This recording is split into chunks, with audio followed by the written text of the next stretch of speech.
మనుషులు అర్థం చేసుకునేందుకు ఇది మామూలు ప్రేమ కాదు.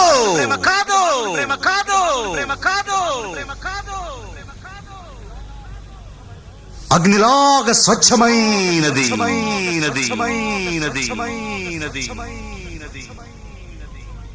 గుండెల్లో గాయాలే